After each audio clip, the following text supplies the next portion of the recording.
Elizabeth, it's the Caffeinated People Show.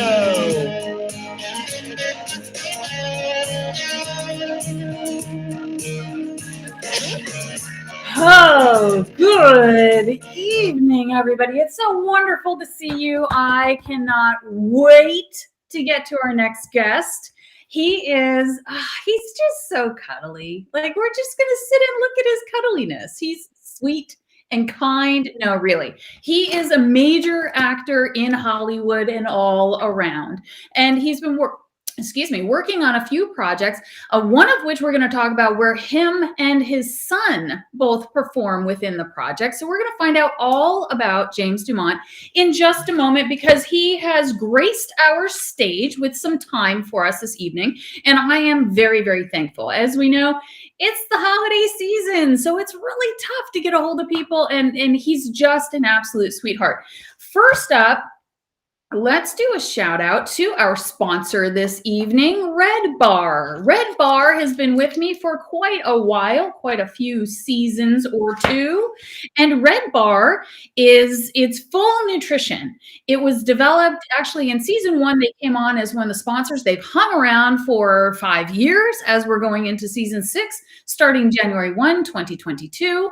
And it was designed for that long haul, that long bike ride, the long marathon or triathlon or whatever you may be doing. The entire thing is all the nutrition you need. And it is not like, I don't want to say a brand name, but it's not like some of those power bars that you know of. And that's not the brand name that I'm talking about. But, it's a complete bar. And half of it is like 500 calories. No. That's not what this is. This is plant-based nutrition, gluten, soy, dairy, GMO-free, 10 grams of protein, 2 to 5 grams of sugar. That's it. So if you need to watch your sugar for whatever reason, this is a perfect treat for you. Now, you're probably thinking this doesn't taste so good. It tastes great. This is the chocolate mint. I'm a chocolate chip mint ice cream girl. I love it. I don't like ice cream at all, but if you have that laying around, I might take a forkful. Like, I really do like it. Pre-probiotic, so it's tummy good. It comes in chocolate, like a rich, fudgy brownie chocolate, oatmeal, peanut butter, mint chocolate, salted caramel, and more as they are developing new flavors going into the new year. You can find it at redbar.com. Let me bring up our information so that everybody can write it down, go check it out after the show, because you don't want to miss a beat to this show, let me tell you. So you can go to redbar.com, that's REDDBAR.com, or purchase it at your local Publix if you have one near you, and on Amazon. So everybody go check out Red Bar. They are amazing to the show. They are amazing to snack on. And next up is our guest. And I definitely want to tell you a little bit about our guest, because if you don't know who James DuMont is, you straight up live under a rock. Let's just put it that way. So James DuMont, he's noted for his finely crafted and nuanced performances. Actor James DuMont is one of the busiest actors in both film and television. Mr. DuMont has amassed a glowing array of memorable characters in both film and television, such as Track Suit Charle in the Netflix feature Spenser Confidential, which was watched by over 75 million households, and is James's third collaboration, both director Berg Mark Wahlberg, having worked with them on CBS Films' Patriots Day and Lionsgates' Deepwater Horizon. James has added to his glowing gallery of historical characters on film, most recently with Senator McLennan. Now, I'm not a big politician buff, but I'm pretty sure that's how you say it. Give me a thumbs up, James. There we go, Senator McLennan. On Apple TV's The Banker, starring Samuel L. Jackson, Anthony Mackie, and J. Parnell Thomas. In Trumbo, opposite Oscar nominee Bryan Cranston, and Sherman Adams opposite the late Oscar winner Robin Williams in Lee Daniels' The Butler. All right, everybody. Without any further ado, I'd like to bring to the broadcast Mr. James DuMont. How are you? Woo! How about that? Decided to go glowing, no background, like just a mysterious background, so you don't you don't know where I could be anywhere. I'm in New Orleans, but I could be anywhere. You are a head. That's right, a floating head. I can be a floating head. I think it's good. And I got an adjustable light because I can bring on the light. I can make it mood. So that was a mouthful that I just read through. It is. My goodness. Of course, I'm tripping all over it. Like, it's a lot of information. Tell us. I just added it up. It's 160 movies and TV shows. It's like, thank you. I'm the Forrest Gump of actors. I just kind of show up in all these, You show read up at all these little life. moments. Friends are like watching. It's like, I'm watching and I'm in Peru. And damn, if James DuMont isn't on my TV, I'm in blah, blah, blah. And I'm in Hawaii. And then there's James and I'm in Italy. So yeah, I call it the journey of that guy. You're that guy, Between somebody and nobody is that guy. You are that guy. We've got another guy connected. He's saying hello. He's saying bald is beautiful. Real men don't have hair. Just look it up. It's scientifically, we have more testosterone in our bodies, so we don't need hair. That's right. So yeah, real men don't have hair. Sorry, those not follically challenged. But yeah, it's good. Less is more, Tell me, what have you been up to? I know that's a loaded question, but yeah, I've been up to, just tons of auditions. I did 103 auditions this year, which is the most I kind of did in a calendar year. And they were all over the world. I have an agent in London. I have a managers that now work in New York and LA. I have an agent in the South where I'm based, and then all up in New England, where I have a place. And then in New York, I still have my apartment in New York City, so or Queens rather. But so yeah, I kind of I'm auditioning. I'm constantly there's an email that comes up, and within the same day or 24 to 48 hours, I have to figure out who this human being is, create it, document it, and send it off into the world. So most of the time, I'm auditioning. And then since COVID started, I used to do my on-camera workouts remotely where I would go. If I was in Boston, I was in Boston for 2-3 months doing Spenser Confidential. And so I started doing my on-camera workouts live. I did them, I did them in Atlanta. I did them in, I haven't done it in Chicago, which is my hometown, but LA, New York, Boston. And so I was doing them wherever I was going in order to kind of share with actors kind of what's needed and necessary in terms of auditioning for film and television, doing self-tapes, which I've been doing for 15 years, well before COVID hit. Now everybody's a specialist in self-tapes now. And I'm like, really? Show me $1 million worth of work from your self-tapes, and then we can talk. But yeah, I've been doing it for 15 years. So I moved it remotely because I couldn't go on and I couldn't teach it here live in my studio in New Orleans. And I couldn't do it on the road. So I moved it to Zoom. And as I pointed out to you, I have over 650 students that came in from 14 different countries in the last 20 months. I've coached conservatively at least 3,300 auditions, in the last 20 months, not to mention, like I did 100 of my own. So yeah, I just kind of found this niche, right? And a niche, and I'm enjoying it, and and I get to work. I've been able, I had about like 5 or 6 jobs this year, far less than I normally do, just because I feel it's I'm now I go back and every once in a while, like, oh, that guy's a name. I recently lost a movie to David Arquette. And I'm like, is David Arquette and I in the same conversation? This is supposed to be this kind of like the sheriff they described is like me. So they kept pinning and availing and all this stuff. And then all of a sudden, went to David Arquette. Another role went to like my friend Matt Walsh from Veep. And so it's like, I don't mind, it's just, it's sometimes it's your turn, sometimes it's not. It's no indication of kind of my work. I think what I've changed a lot of philosophical ideology about auditioning that I consider myself an on-camera artist. So I create human beings. That's my art form. There's visual art and there's music, which is but mine is through human beings. So if they don't choose or select my art, it doesn't make it any less valuable. It's just not right for that exhibition. So I look at casting directors as collaborators and curators of that particular art exhibition.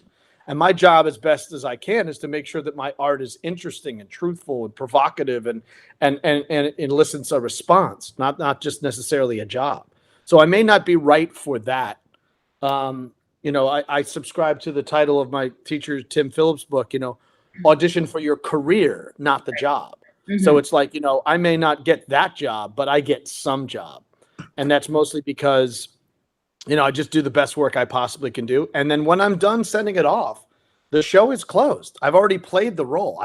The beautiful thing about self-tapes are you've given me the role. When you've given me the audition, you're giving me the job. You're saying, what are you, James, going to do with this role? So I take a look at the breakdown once, and then I go, that's interesting. And then I look at the material and let the material dictate. And then I decide what from my life am I adding to this particular audition? So, at a certain point, it's like it's a merge. As wonderful actor said that Robert Duvall said he's bending himself to the character. It's always him. He's just bending himself creatively to the character. And that's exactly kind of where I'm at right now, is that I just like, this is what, if you're sending James DuMont the audition, and I'm talking about myself in the third person, which is hilarious.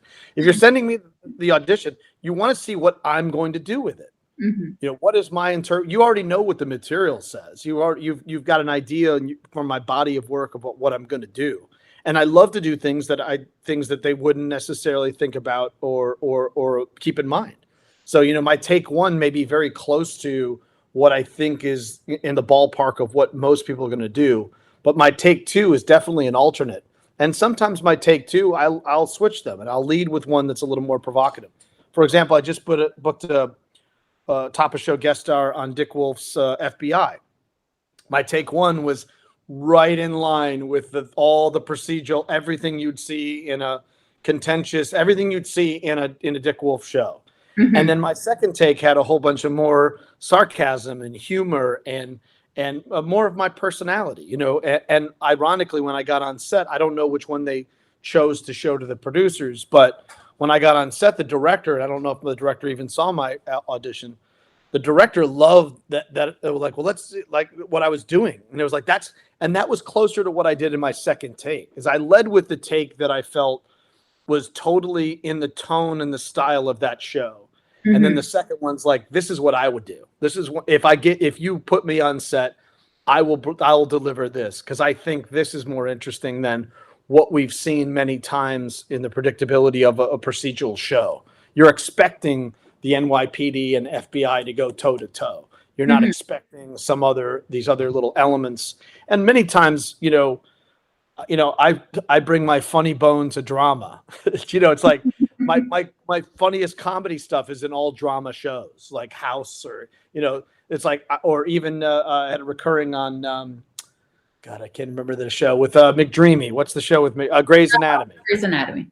I'm still the comic relief in that show. So it's like, even in some of these dramas, I bring a little funny bone to it just to make it a little bit kind of different, and I think that's helped a great deal in certain curators or casting directors will go, God, James that was a really interesting audition.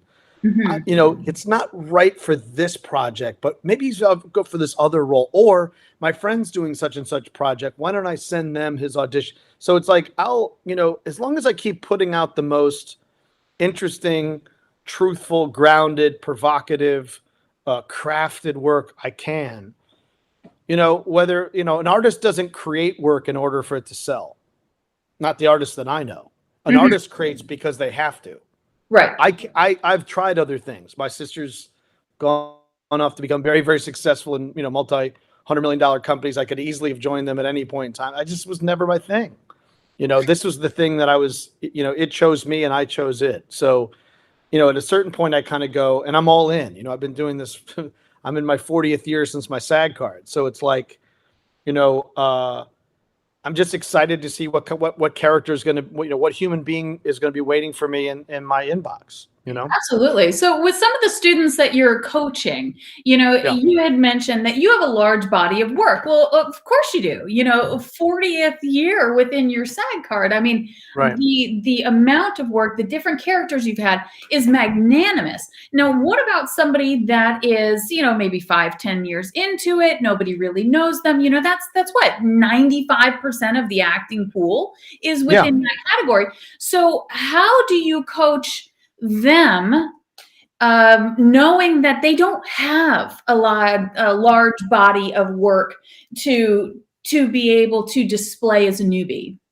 Well, the good news is, the good news for me is everybody starts somewhere. Yeah. And I'd say majority of my current students are older, have had full lives and careers, children, college, out of the house. One of my pride and joy students is a 73-year-old African-American judge in Massachusetts, and she's a damn good actress. And I've gotten her down. She'll be Denzel's grandmother in something. Trust me. Like, I got her ready to be at any point in time. And then I have somebody kind of newer, someone who's 18, 19 years old. He's in the movie Don't Look Up, opposite Timothy Chalamet, with an Oscar-winning director. So the point is, it doesn't.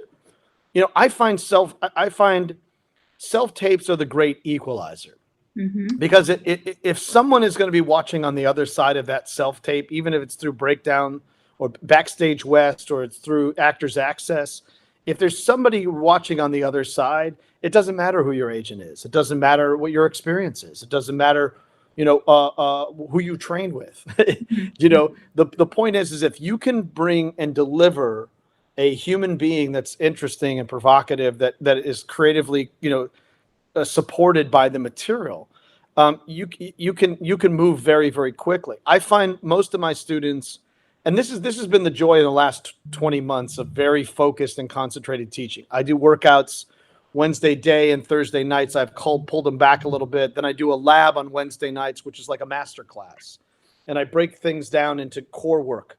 Core 1 is learning how to dissect material quickly for auditions. Core 2 is the first moment, 3-act structure of the scene. Core 3 is primary and secondary eyelines, understanding your frame. Core 4 is being able to paint pictures on the other side using all of those things.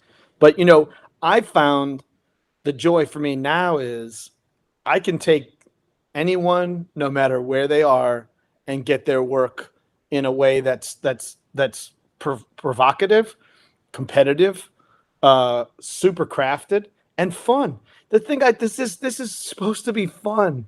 Like, I keep the fun in this, because at the end of the day, Tim Phillips was my teacher, and he said, the only reason to go to the audition is, who do I get a chance to be? Yeah. I get a chance to be this person under these circumstances with this, creative idea. And if you shy away from that idea of why to be an actor is to tell a story, then you've missed the mark, and you'll never really quite have the career that you possibly could have. And it goes back to you and I being like kids, like, hey, okay, I'll be the fireman and you be the princess, and then I'll come and I'll save you. And you're like, oh, but come save me. I'm the fireman. Like, we're role playing. We're telling a story. And if you stay in that mindset, that my job is to bring human beings to life and these stories to life as the ones come in, that stick with that. Not trying to be famous, not trying to get, have millions of likes and followers. It's like, just be truthful, be real, create, tell a story. Our job is, and the thing is, going back to storytelling is the thing. We've been telling stories back before we even had words. Right. We get a rock and we're like drawing pictures. So we've been telling stories before we spoke a word. And so if you respect the lineage that comes from, that's what your purpose and your mission is on this planet, is to tell stories that, yes, entertain, yes, move, yes, laugh, yes, make us think, yes, make us act, yes, make us reactive and stand up or fight, whatever it may be. I mean, that's why we're here. That's why I'm here. And Absolutely. so it kind of doesn't matter where you come from and where you start. You just can't quit. I just had that quote recently. I said, it doesn't matter where you start in the marathon. You just can't quit. And if there are reasons for you to quit, meaning you're unhappy or this is not for you, or you can't handle not being selected. You weren't rejected. You just weren't selected. It's very different. You know, they didn't reject your effort, your skills, your passion, your talent. They just didn't select it. You know, so you kind of need to move on from that. But I feel it's like, this is not for everyone. Right. This kind of life that the ultimate decision is in other person's hands. Your ability to pay your rent, to the mortgage, your kids' college, food on the table is subjective to people's tastes. So it's one thing, they can even choose you to give you an audition, but then someone else has to choose you to be that person. Who in their right mind would choose to have their entire livelihood based upon other people's decision making? This is not for the faint of heart. You're a doctor. You do your internship and medicine. You are a doctor. It's not going to change that you're a doctor. You will probably always find work and able to do that. You're a lawyer. These bank certain things. But it's an uncertain as an actor. So I think the only thing that we can focus in on, what I focus is best on, is craft. I'm not going to out fame an actor. I'm not going to out cue them in terms of their visibility. I'm not going to out nepotize them in terms of they're the nephew of the producer. I'm not going to out political in terms of this agency represents the showrunner and the actor. It's like, I'm not going to win that game. I will, but all I have is my craft, but I will outcraft you. And today, this last few days has been really hard for me. Jean-Marc Vallée, who chose me to be in Dallas Buyers Club over 3 major names in New York and 3 major names in LA. And he picked me. And that's because in my callback, we did 32 takes of that same scene, that one scene that Jared Leto felt got him the Oscar. And so I outcrafted him. I won. And he chose me. That, again, I was selected. That was not up there, the decision. And he fought for me. And other directors have said the same thing, where there's been roles like in The Banker. The director's like, man, I fought this producer left and right for you because you delivered 8 pages of dialogue in my, with less than 24 hours, and you were word perfect. And I didn't know what I was going to get with some sort of name that's so supposed to put asses in the seats. But that scene, I just didn't want to take a chance. So I fought for you. That's a question that I want to get to. I think for within the world of auditioning, you certainly get the short scenes, you get the long scenes, you get the pages and pages upon pages that they want to see. I get 8 to 10, 12 pages day of. They want it by the end of the day. Exactly. So take us through, and if I don't, my competitors will. Take us through your particular style for you. Possibly you teach some of this through your on-camera workouts, but some people will start backwards and work from the bottom up. Some people will go through the whole thing. Some people will sit there and they'll craft all the backstory behind and forward to try to figure out where exactly are they going to become what needs to happen in there. What do you do personally? Well, the thing is, I have, ironically, the first Wednesday in January is Core 1 work, which is my lab that I do. It's 6 actors doing 3 scenes over 3 hours. And so we go through all 3 scenes and we analyze and we dissect it like it's a CSI episode. We don't leave any stone unturned. And so that's Core 1 is like, and also it coincides with the things I've learned from Tim Phillips in his book, which I recommend, called Audition for Your Career, Not the Job. Yes. Amazing book about the 21st century actor. And then, so for me, then the following Wednesday is going to be Core 2 work, which is grabbing people in that first moment of the audition. that in the first moment before you utter a word, you need to know who you are, all the parts to who. Top dog, bottom dog. Who am I? Who are you in this scene? Where am I? Interior, exterior. Your turf or my turf? Did you come to me or did I come to you? How do I feel? I have 10 emotions: love, joy, happiness, hope, surprise, loneliness, sadness, disgust, fear, and anger. There's 10 emotions. I say pick one of the 4. Am I happy? When I start this scene, am I happy, sad, angry, scared? And then throughout the scene, then there's a 3-act structure to every story, every movie, every book. Beginning, middle, and end. You start somewhere, there's a turn, there may be beat changes, but there's usually one turn. Something that is said, done, or felt can't be unsaid, undone, or unfelt. Once you pull the gun out, once you say, I love you, once you scream, then the scene changes. The person's for. That's why the scene exists. The scene exists for the turn to happen. If you don't know where the turn is, there's no reason for us to watch your audition. And then you close the scene. And one of the best things that Tim Phillips taught me is finding the through line of the scene. The last line of dialogue or the second last line of dialogue is usually what the scene is all about. So when I get an audition, the first thing I do is I go right to the through line of the scene, just like I'm doing GPS on my phone, right? I put in my destination first. Where am I going to end up, right? Talk about backwards to forwards. Then I look at the narrative, because film and television is a visual medium. It's being told show and tell. It's showing pictures and images. Sometimes actors, because there's not dialogue, they miss narrative. Well, you might as well just not say any words. The point is, if you miss the visual cues that are in the script, you basically missed the entire story. That's why we focus so much on core 1 work. It's like, if you miss all the gold and the nuggets that are in the audition it'll never go beyond the first 5 seconds. It's over before it even starts. So I go right to the through line 99% of the time, unless it's a word. The last line, second last line, maybe the third, is usually a summation of what the scene is all about, especially if it's good writing. This scene ends with this line, because then it goes on to the next frame. It has to happen. That's why the scene exists. So I'll look at the through line first. Even I don't even look at the breakdown usually.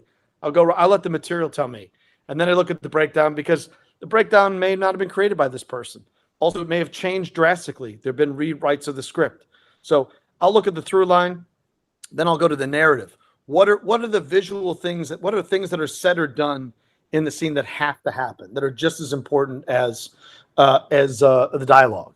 And then I'll look at the first thing I say, and I'll ask myself, how do I feel in this first moment? Am I happy? Am I sad? Am I angry? Or am I scared? And then in the first moment, well, who are you? Are you the president or the secretary? Are you the top dog or bottom dog? Who are you to me? Are you the love of my life? Are you the person that betrayed me? Who are you? And then where am I? Well, did you come to me, or did I come to you? Is it interior, exterior? What time? Where is everything? Where's the desk? Where's the office? Where are you sitting? Where's the window? Where is everything on the other side of this camera?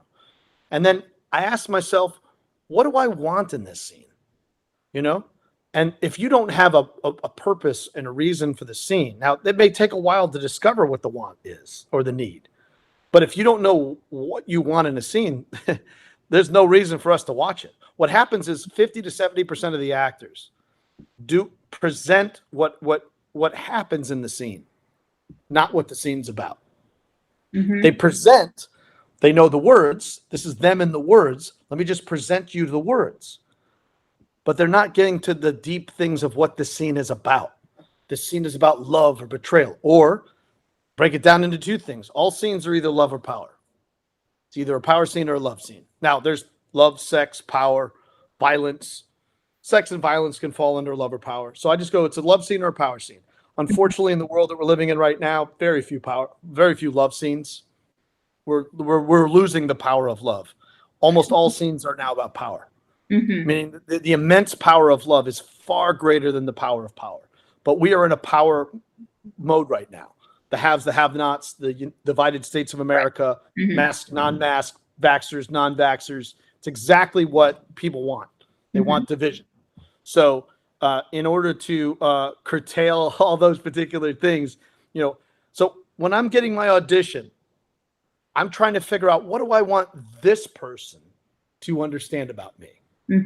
That I can't live without you, that you're the worst thing that ever happened to me. What I want you to understand about me is the best thing I ever have. That you're the best, that I can't live without you, That's what I want you to understand about me. So then once I going through the script, I'm figuring out how do I go about getting that objective.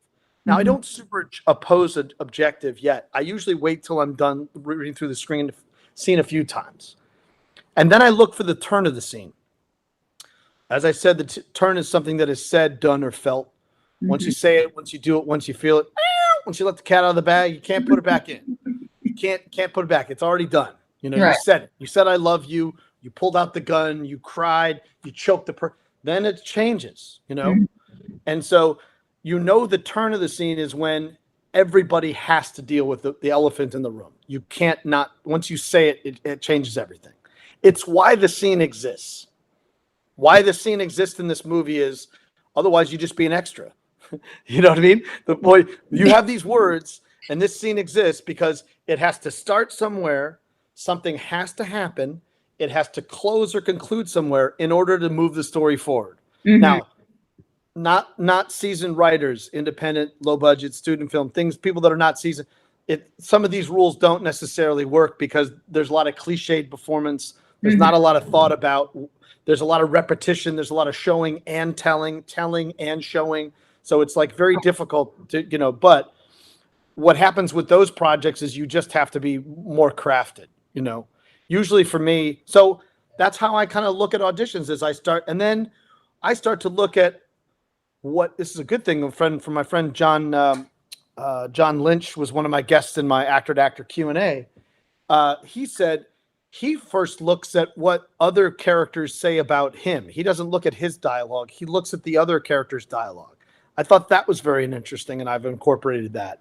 Matthew McConaughey's been doing something that I've been doing for years, and he talked about online, about printing out this couple copies of the script and pasting it up, and then sitting down, having his coffee and reading it on over breakfast, and then working out on the treadmill and then reading it again, or putting it up on the wall. And I do all these things. I work and rehearse in my studio. So I work and rehearse where I'm going to be. So I check in throughout the day where I'm at, if I have the time to do so. And then there's a thing that I incorporate that I do in my core 2 work is a thing that Tim taught about cliches, about inner monologues we always have an inner dialogue going on all the time. I love, get out of here. Are you kidding me? Forget about it. Well, look what we have here. Oh my gosh, that was a cliches are great. Point. Cliches are great because they're human. And now I've taken Tim's cliches and I've expanded it into an inner dialogue, an inner conversation.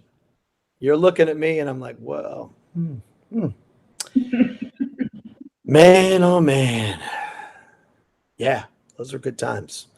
I'm having an inner thought. I'm actively involved in the scene with you. There's something you said to me that I'm processing. I call it washing it over or peppering it in. You have to allow it to affect us.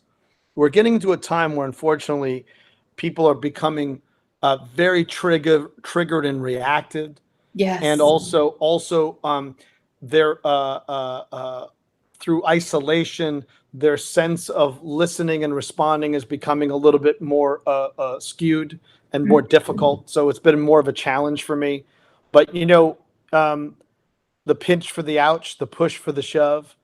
But I also feel like there's no reason to do this if we can't affect each other. Right, absolutely. So, so those are my, like I just basically gave you but these are the things I'm only teaching and sharing things that I do and apply myself. I think what's unfortunate for me is that there are tens of thousands of hacks or false prophets out there teaching things that they don't do. I'm not teaching my students anything that I wouldn't do or apply myself, or that I've applied to the 160 times I've been on set. I think if you want to be a casting director, then listen to a casting director. You want to be a working actor, then listen to a working actor. Working actor. Thank you so much. You know what I mean? Like I kind of go like, why would it's like if you want to be a filmmaker, why would you go to a film critic? Right. Why would you go to someone who was in a soap opera in 1982 and hasn't done anything since? And everybody has their hands out. And the more successful the business is, the more likely that they'll have lots of people and lots of bookings. If any person that you're studying with keeps talking about bookings and booking ratios, they are a hack. You are being ripped off. Why do I say that? Because there's no guarantees. Anyone who says that they can guarantee these things, myself included, I never talk about those things. No, absolutely. All I talk about is your effort. Once I submit that audition, my job is done. Now, I say to my reps, I go, next. And if I don't get it, I give them the other 4-letter word. and then I say next. You know what I mean? So It's like, that's just the way it kind of goes. Now, I have a question for you. The audition room, live versus... We're not getting there anymore. We're not there we're at least 3 to 6 months, if that. Oh, I know. I know. Maybe callbacks if you're vaccinated or they do this right. There's a few casting places up in the Northeast that did it totally wrong. They said they were going to be masked. They didn't. They said they were going to call people up from their phones. People are hugging and saying hi to each other in the lobby. And what happens? People got it. Yeah, dumb, totally stupid, irresponsible. Absolutely. You know who you are.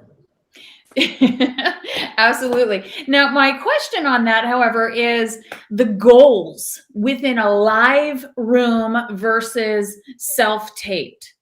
And here's where my question comes from. I was speaking to someone recently where he had mentioned his number one goal in the room, the audition room, is to make a friend.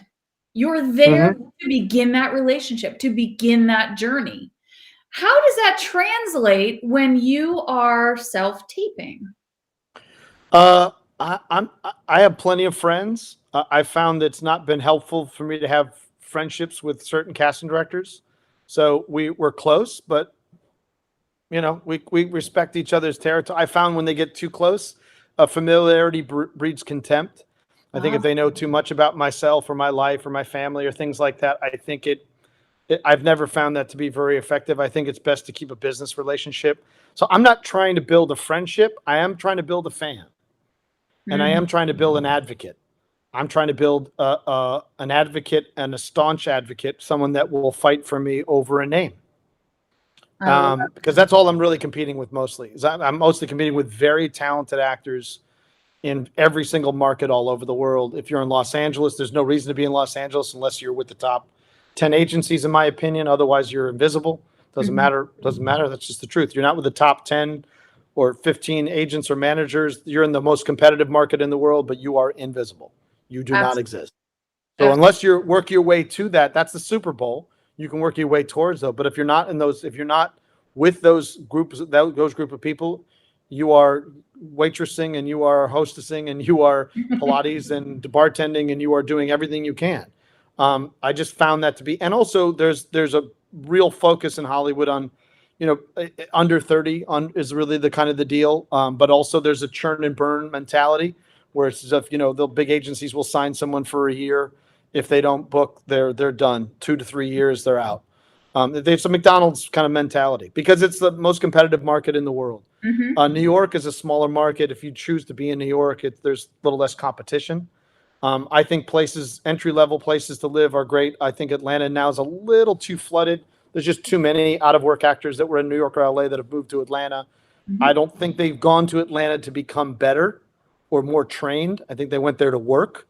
But if you're not training, you're not working. So you're just basically taking up more space and more self-tape things. So I think myself, I study with Larry Moss still. I did recently study with Tim. I'm always trying to, and I watch master classes. I watch, I read biographies of actors. Bryan Cranston, which is my dear friend, fantastic biography. So the idea is that, constantly growing and getting a little bit better. Absolutely. Which I think is the key.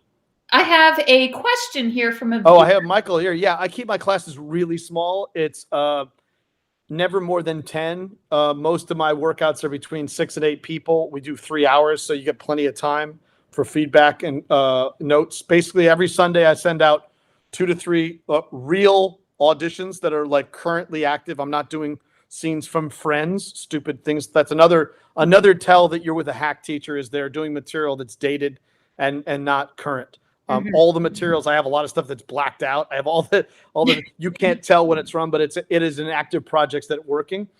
So on Sunday, I send 2 to 3 scenes out to all people that are participating. They have to shoot and upload them by the Wednesday lunch crunch, which is 11 to 2 Central, 12 to 3 East Coast, 9 to noon in the West. And they have to upload them to a secure Vimeo site. We will watch playback. The good news is you'll watch 2 or 3 other actors reading the exact same scene. So you're watching other actors' auditions, which I find invaluable to be watching you'll learn more from watching other actors dissect the same material than anything I say. Mhm. And then, so you're either doing the Wednesday lunch crunch or Thursday evening, which is 7 to 10, 8 to 11 East Coast, and 5 to 8 in the West. Mhm. But I kept my classes at 6 to 10, usually at 6 to 8. Sometimes it's smaller, but you never leave there. And then also you're shooting and uploading 1, maybe even 2 auditions, but we're also going to read another one live. So in the workouts, it's a workout. So you are shooting and uploading or giving notes or doing multiple takes. You may be doing a take 1 and take 2. You're doing 2 to 3 auditions per week. So it's almost like I'm your agent giving you new, fresh material. And sometimes I'll give you notes or redirect to reshoot, and then you come back and take a note because that's the big thing I've been noticing. A lot of people don't know how to take notes or adjustments because they don't know what they did the first time because they weren't crafted. They just winged it. But then when they're asked to do the note or adjustment, they can't do it because they didn't know what they did the first time, other than like, well, let me watch my audition and what did I do? And yeah, but if you're not crafted the first time, you can't take that note or adjustment. So yeah, with the workouts, I keep them at 10. With the labs, because they're focused like master classes, it's 6 people. 6 people doing 3 scenes over 3 hours. I mean, you get months of class in hours. Oh, it's that's awesome. And I keep them very affordable. It's like 65 for the workouts and for the labs and 55 for the classes. So it's it's not even $20 an hour. Yeah, no, not even. And if you look at that compared to what other people who are specialists in self-tapes, acting teachers, taping services that call themselves coaches or actors that have never been on a set. Now sets, just so you know, now sets are 3 camera, Righteous Gemstones. All the last 5 sets I've been on, all are using 3 cameras. So how do you adjust your performance to 3 cameras? So if you're getting information from someone that has not been on a set in the last 2 to 3 years, how you adjust yourself between 3 camera, that's a whole other story. Not 3 camera like sitcom, 3 independent handheld or dollies or steady cams. It's like you have to change and adjust your game. The average cost. So I say classes are 45 for the workout and 55 for the workouts and then 65 for the labs. So very affordable. It's half of LA or New York. Oh, very affordable. Probably more than that. I want to ask you about your opinion on your auditions 20 years ago, 5 years ago, and today. What were you doing 20 years ago, and how has it changed to 5 years ago and today? So I was doing self-tapes 15 years ago. And the good news for me on that is that I had Tim Phillips living across the street from me. So Tim would help me to get to figure out all the things that were on the page, so I didn't miss anything. And then I went to a woman in LA named Taylor Loeb who taught me things that I'm teaching now my students. Oh, I see what you did. Okay, so now when he comes in, have him here, and then clock that when he walks out, watch him kind of go deep with him on that. Like, so then she would she would craft out how I would do it for the camera. For me, I just recently watched my audition for Dallas Buyers Club because I'm going to post it up online along with my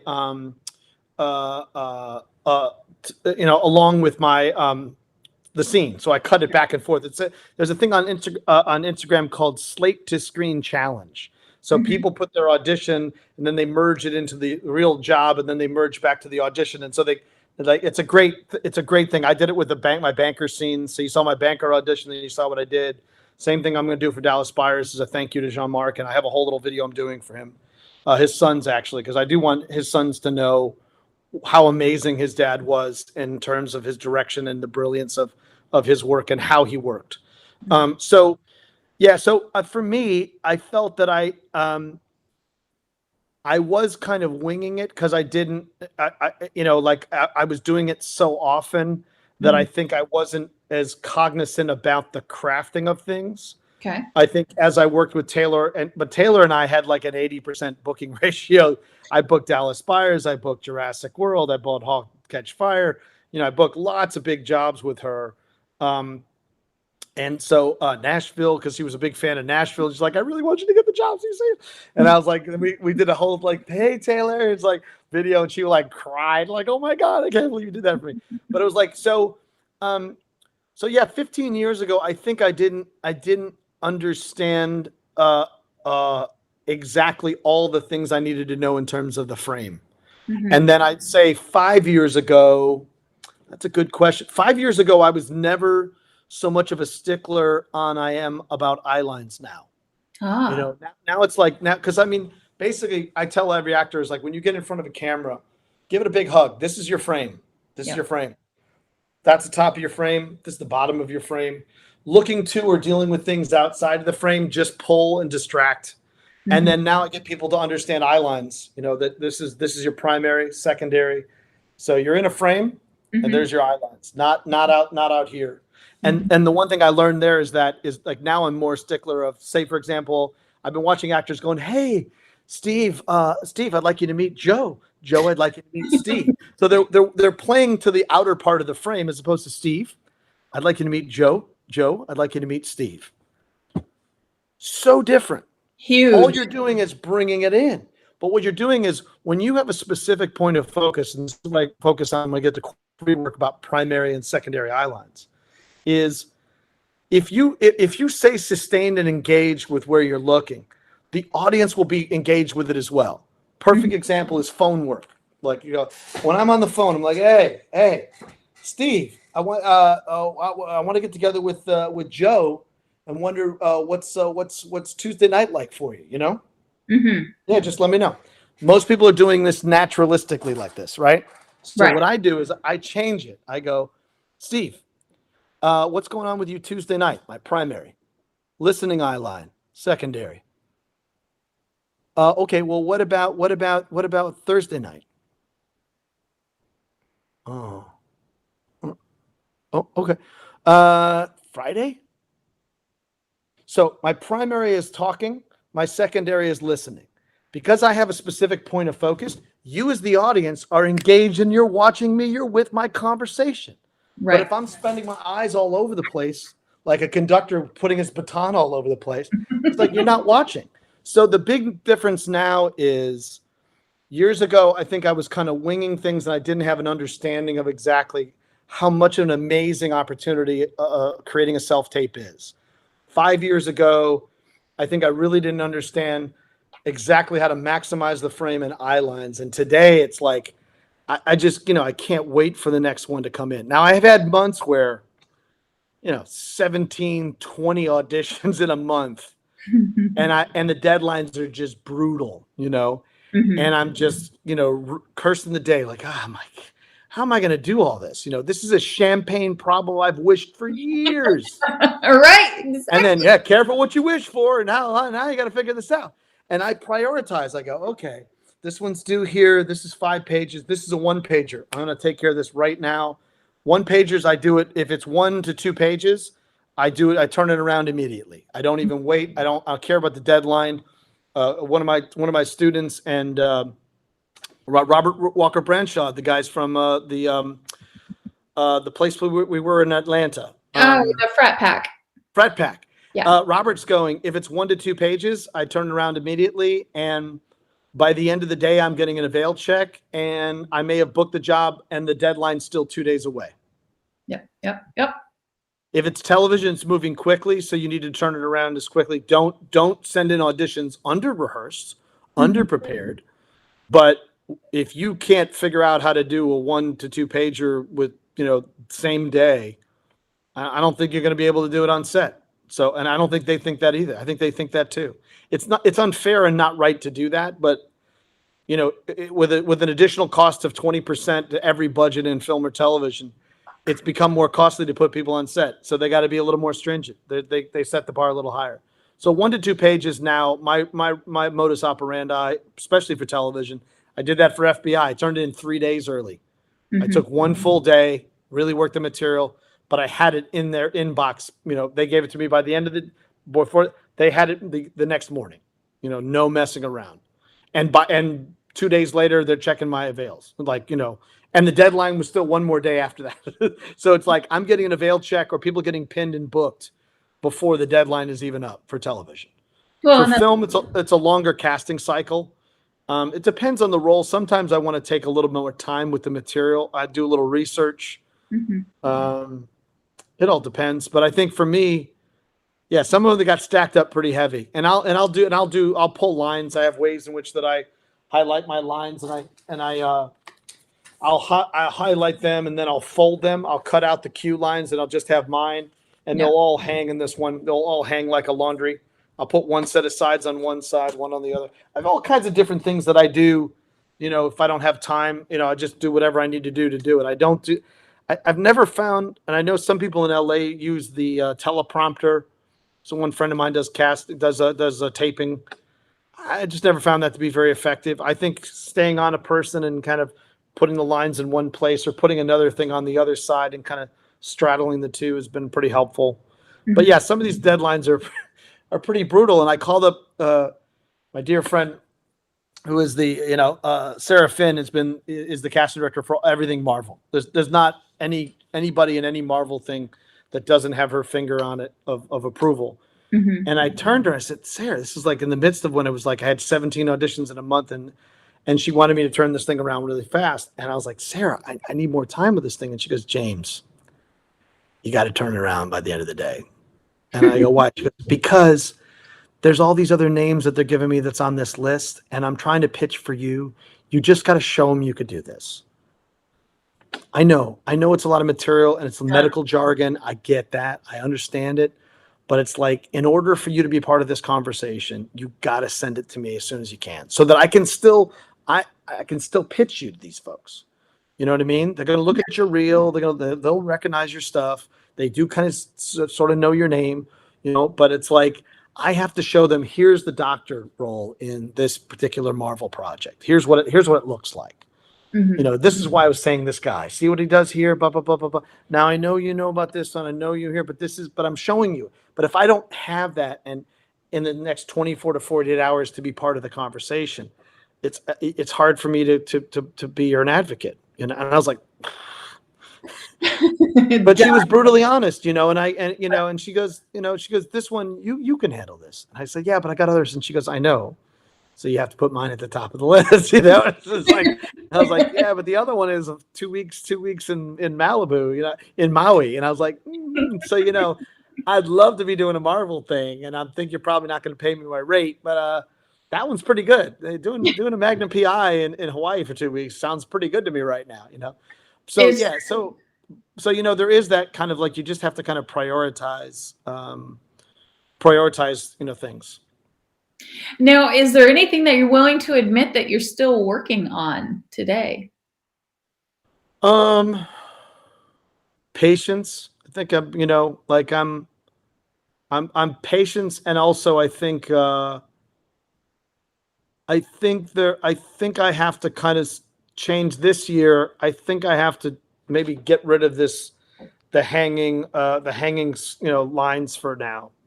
And maybe just pull the lines down and go, let's do a couple of takes without it hanging there. Because I think it's become a little bit of a crutch because of because of the brutalness of the deadlines. So I think that's something that I want to kind of face in next year, is maybe a little bit more out on the wire. I don't think anybody can tell now because it's like a newscaster. It's like when you do, once you get really good at, winging dialogue or get really good at teleprompter, you can never tell someone's doing it. And I've gotten pretty good at it. I think, I can't, I don't know. You know what I mean? Like I do know, and I do think this is important, is that I still find the same casting directors keep bringing me back in. And so my view is that's as good as a job. because they could pick anybody to read. But if they keep having me coming in, that means I'm doing my job, and they're trying to find something for me, you know. Absolutely. Yeah. And Michael, yeah, I do coach people privately online. It's oncameraworkouts.com is where everything is. I coach people in LA. I got a client in Sydney, Australia, which is a different time zone.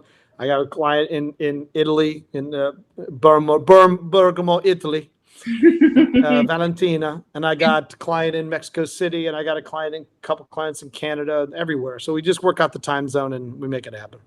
And let me ask you about that. Coaching around the world, obviously, obviously to me, would it all be in English, or do you speak multiple languages? English, just one. Okay. Just in English. I mean, most of my students are fluent in both their native language and then English as well. And yeah, it kind of varies. Like I coach people in different ways. I think sometimes people need help figuring out what's on the page. So that's really core one work, which is why I encourage everyone who joins our workouts to like start level one, learn how to dig, learn how to, find what's in the garden. Sure. And then, and so some people just need help really figuring out what's on this page. Like I teach people about car work, working both sides of the camera for the car and phone work and, all this, a lot of physical things. How do I go from inside the house to down here and under? How do I figure out how to map all this out? So some people call me for that kind of coaching, and then they go off and, I give them notes and they go off and do it. Sometimes people want me to really break down the script with them together, and we just go through beat by beat, moment by moment, and figure stuff out, and then they go off and shoot it. Sometimes people have their camera and lights already set up and ready to go. They send me the material. I'm their reader. I'm as if I'm in the room with them. So I'm on Zoom. They're shooting on their phone or their camera, and I'm your reader. You get a seasoned actor as your reader. Can't get any better than that. No. And then I watch, and I'm like working scene. And as long as I can see you, I'm like, okay. I like in the first, and sometimes people shooting on their phones, and they'll just text me the take, and then I'll go, okay. So the frame is good. Just bring that eye line deep, and so I'm watching it in real time. Mm-hmm. And then I'll make, recommendations of like, your take one was, I would lead with your take two, because that's a good one because it had these particular moments. That's my favorite one. Mark that one, thumbs up there, so that when they go back and edit it, because I don't have the, I don't want to, I've been getting away from the time consuming thing of watching other people's auditions and editing them myself and all that stuff, because I'm so anal retentive about stuff. I've spent hours thinking about minutes of moments. Oh, and this take was this. Oh, but then this one had this one, but then it was this. And, and now a little secret here is sometimes I'll merge, two of my best takes into one, just crossfade it right where I want it and just send the work out. No one said a thing. Robert Rucker Branshaw, when he's told me that, because I've had leaf blowers, I've had contractors. I live near the best barbecue in New Orleans. Hey, are you ready to go to Blue Hog Barbecue? Right outside my fucking window. And I'm like, yeah, thanks for blowing my take, asshole. I just finished doing 7 pages of dialogue and you fuck. So then I'm like, okay. Sorry, swear. So the point is that I then, cut out the leaf blower and I cut out the contractor. It's like, yeah, it's very, it takes time. It takes time. Should you start off in your comfort zone? Yeah, I think so. I think before I do any takes, I take a moment. I just stop.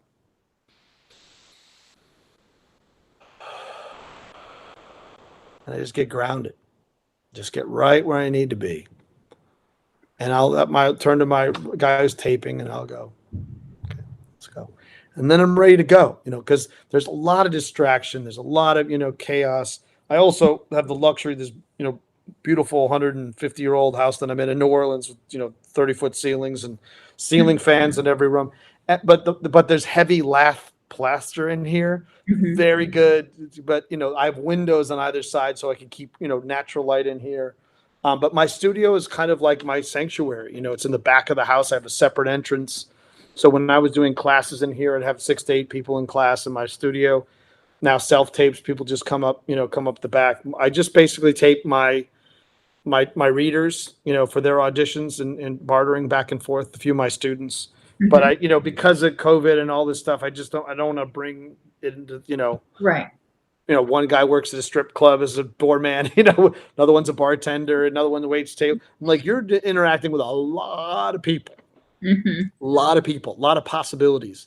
So I've kind of now limited to the thing that I do the best at, which is very clear and specific coaching. The camera loves simple, doesn't love complex. It loves simplicity. So less is more, keep it simple, stupid, that kind of stuff. Oh my God. I know, we could go on for hours. We absolutely could. And before I let you go, I definitely want to talk about, you have a project that has already filmed that involved you and your son. Can you tell us a bit about that? Yes, I am. We are airing the second season of The Righteous Gemstones on HBO with Danny McBride, John Goodman, Adam Devine, Edie Patterson. It is the season. If you have HBO and have not watched the show, do yourself a great service and jump into it. It's a comedy. It is about the hypocrisy of the televangelist megachurch family, the Gemstones. They are a Southern family. I played Chad, that is Danny McBride's right-hand man. It's not my penis in the pilot. I just want to let you know I had a body double. I'm not ashamed, but I'm not going to put my penis on film. Okay. So I had a body double who took great pride in being my body double, but he had the smallest penis ever, which is hilarious. He had the micro penis, which is hilarious. And Danny thought it was funny, but then everybody thinks it's mine. And then the more I say it's not mine, they think it's mine. So it's quite hilarious. But so I played Chad, which is Danny McBride's right-hand man. I'm part of the Goon Squad. Last season, we were known as the Goon Squad. Season 2, we're known as the Second Chance Men. We're the men who need second chances. And so, and then my son, Kelton, plays Pontius Gemstone, which is the angry middle son, the rebellious middle son. He's blonde hair this year. I think next year he'll probably be still tattoos and earrings and stuff like that. But so I did 6 episodes in season 1. My son did 7 out of 9. And then this season he did 7 out of 9. I did 5 out of 9 episodes. And we air on HBO on January 9th. We're in that old Game of Thrones spot, right where Succession took over. Succession used to be our opener in season 1, but they started back before we did. We shoot in Charleston, South Carolina. So my son's done about 15 episodes, and I've done 12, somewhere in there. But it's an amazingly funny show. It's very, very well done. If anyone's ever been in the South or part of any church groups, we do our after church lunches, and it's like it's so well done. It's hypocrisy and parody and what's funny is the church, we thought we'd get a little pushback from I was talking to Danny about this before we finished shooting. I said, man, I thought for sure that you were going to get with all this, everybody's triggering. I thought the churches were going to come at us. He goes, no, they love us. They're like, you're telling our story. And he goes, yeah, but there's a lot, like 15 dicks in season 1, and we steal money, and we're all about money, and we're all about cars and airplanes, and they're like, we love it. Why don't you shoot at our church? Well, for free, we'll give you our chorus. And HBO's like, what? I was like, they're gonna give them, okay. They're gonna feed their own chorus. And Danny's like, we're like, you watch the show, right? Oh, we love it. And like, because they don't even get the hypocrisy of it. It's just quite brilliant. It's really quite amazing. Thank you so much, Mike. I appreciate that. And it's on cameraworkouts.com, and I'm on all the social medias if you want to find me. But yeah, it'd be great. But then I say the 2 places that I'm most comfortable in life are at home with my family and on set. And I get to do both. I get to be on set with exactly, the Joel Osteen thing. It's like like we're telling the same story. It's this the Joel Osteen. If Joel Osteen has his own show, and we have this season, we have Eric Andre who joined us. This season we have Jason Schwartzman. We have Eric Roberts joined us. Macaulay Culkin is on our season this year. It's so much fun. It's a hoot. And this season, like just next, not even if you love season 1, like season 2 is just a whole notch above because we got shut down.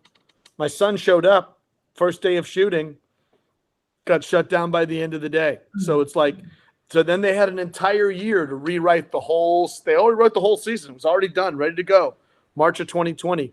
So then he sat down with all the writers and redid the whole thing. And it just took it to another level. You'll see the trailers online. It's on YouTube and everywhere and on Instagram, but it's really,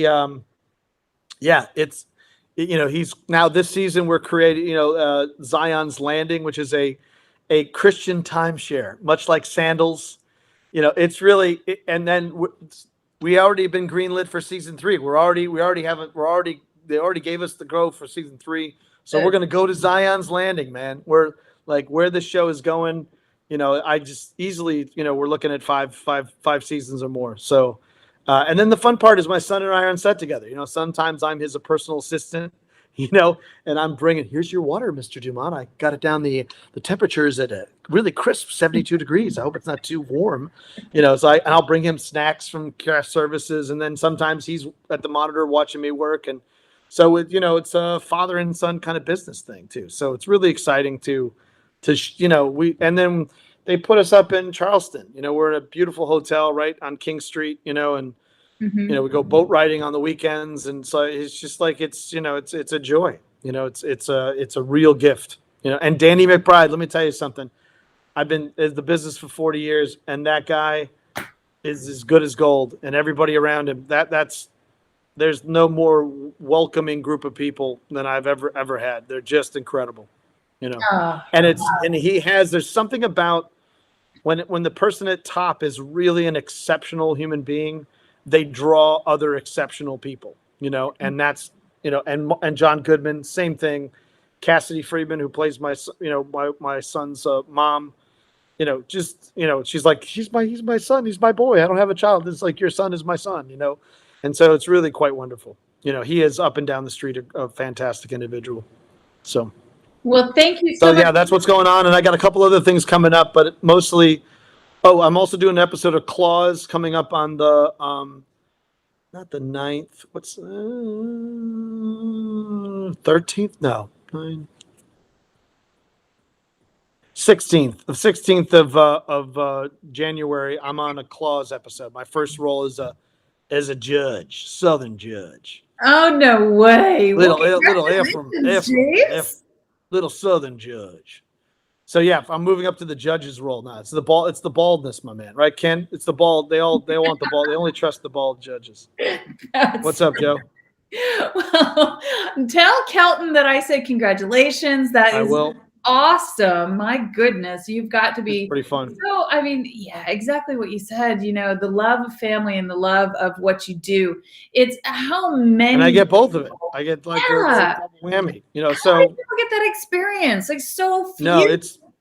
There's nothing like it. There's nothing like it. And we just don't want it to end, and we want to do more stuff. And he's about to go off to college, so Danny's like, no, we'll figure it out. He'll come in, he'll shoot his episode, we'll send him back to college. It'll be fine. No, we want him. And I was like, no. It's like, okay, yeah, good, thanks. So yeah, we have a really, it's really good rapport going. We also live in New Orleans. John lives in New Orleans, so sometimes we all fly, and so we're on the same flight together, and we hang out. It's really quite wonderful. It's a great group of people. And that's really cool. Well, congratulations, James. Thank you so much. You just wind them up and let them go. I told you, like, I just, I just hope that I'm caffeinated without the caffeine. I'm like, I'm caffeinated. Yes. Can you be my mascot, please? Exactly. Whatever I'm drinking, whatever I'm having, what he's having. Exactly. So yeah, I think it's a matter, I want to make sure that we cover all the things that you wanted in this time period. Were you able to? Absolutely. And then, okay, cool. Yeah, absolutely. No, I am so thankful for your time. And I want to wish you and the entire family, hey, Happy New Year. Thank you. Yeah, it's going to be exciting. Yeah, you doing anything fun for the holiday New Year? Or are you gonna like? I live in New Orleans, man, and everybody wants to come here and be here, and I think we need to stay away from people. New Year's Day, I'm going to see Hadestown with my daughter at the Sanger Theater, which is great. One of the musicals that was on Broadway that got closed down. So we will mask up and go do that. I'm usually, me, I love to go out. I like to be out. But now's not the time to be kind of out and about. So there's a bar in my neighborhood that has a little outdoor thing where I can go, they have like a window. You don't even have to go inside the bar. You go to the window and then you can, and you can walk around with your drinks in New Orleans. So I'll probably do something like that, mask up and go, watch some fireworks or something. But I think, this thing is so incredibly contagious, and I got 5 shots in me, and I still know people that have the booster and still got it. So it's kind of like I just feel like I don't want to start the year being down, 5 to 10 days with a cold. Yeah. I mean, it's not going to kill me. Thankfully, it's not going to kill me. Right. But I mean, if it's like don't go to dinner party if you know somebody's going to be sick. It's like don't show up sick. So I feel like probably for the safety of things, I'll just, watch the ball drop. And I don't even know if the ball's going to drop this year. New York is like, what are you going to do? I didn't even. What are you going to do? What did they do during 2020? Like, I don't remember. Like, I don't remember what they did. Where people still must have been out there. That was only last year. What in the world did they do? I don't remember. I think they still did something. I think people still gathered, So we'll see how it goes. No, you know what? They didn't. Remember last year in New York, they just had like a couple of people for performing. So they'd have like one little micro stage and then another little micro stage. Right, but there were still people there. They still had an audience. Like, and there wasn't the vaccine. So I'm like, I don't, who knows what's going to go now. I blocked it out. I mean, but you may be right. I just can I go like that would be like our Mardi Gras. It's like the super spreader event. It's like and now I'm trying to think of like what did we watch? I think we watched the Peach Drop in Atlanta last year. I don't even think that we watched New York. Right.